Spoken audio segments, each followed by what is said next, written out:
اردو تقریر باپ کی عظمت۔ محترم سامعین، آج ہم یہاں ایک بہت خاص دن کو منانے کے لیے جمع ہوئے ہیں اور وہ دن ہے والد کا دن۔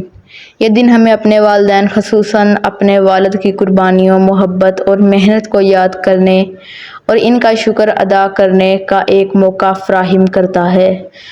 والد وہ ہستی ہے جو ہماری زندگی کے ابتدائی لمحوں سے لے کر ہماری جوانی تک ہر قدم پر ہمارے ساتھ ہوتا ہے۔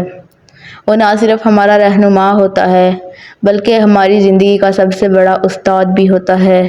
والد کی دعاؤں میں ایک خاص تاثیر ہوتی ہے جو ہمیں ہر پریشانی سے بچا لیتی ہے۔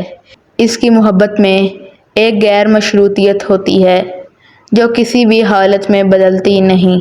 ایک والد اپنے بچوں کے لیے کیا کچھ نہیں کرتا۔ وہ اپنی خوشیوں کو پس پشت ڈال کر اپنے بچوں کی مسکراہٹ کے لیے محنت کرتا ہے۔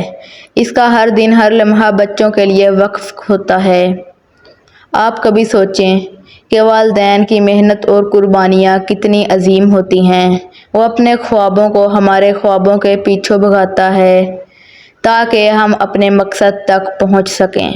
والد وہ شخص ہوتا ہے جو زندگی کے مختلف حالات میں ہمارا ساتھ دیتا ہے، چاہے ہم خوش ہوں یا غمگین، وہ ہمیشہ ہمارے ساتھ ہوتا ہے۔ اس کی موجودگی سے ہمیں ایک سکون ملتا ہے جو دنیا کی کسی چیز سے حاصل نہیں ہو سکتا۔ والد کے بغیر زندگی کا تصور کرنا مشکل ہے، کیونکہ وہ شخص ہے جو ہمیں ہر مشکل سے نکالتا ہے۔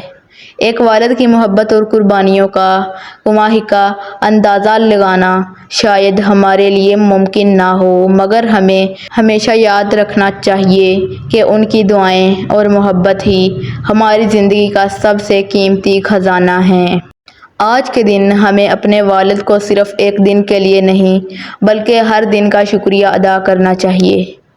ان کی دعاؤں کی اہمیت کو سمجھنا چاہیے اور ان کی عزت اور احترام کرنا چاہیے، کیونکہ وہ ہمارے لیے ہمیشہ وہاں ہوتے ہیں جب ہمیں ان کی سب سے زیادہ ضرورت ہوتی ہے۔ والد نہ صرف ہمارے لیے ایک پناہ گزین ہوتے ہیں بلکہ وہ ہماری زندگی کے سب سے بڑے سپورٹر بھی ہوتے ہیں۔ ہمیں اپنی زندگیوں میں جو بھی کامیابیاں ملتی ہیں، اس کا ایک بڑا حصہ ہمارے والد کی دعاؤں اور محنت کا ہوتا ہے۔ آخر میں اپنے والد کے لیے دل کی گہرائیوں سے دعا گو ہوں۔ اللہ تعالیٰ ہمارے والدین کو صحت مند اور خوش رکھے اور ان کے درجات بلند کرے۔ آمین۔ شکریہ۔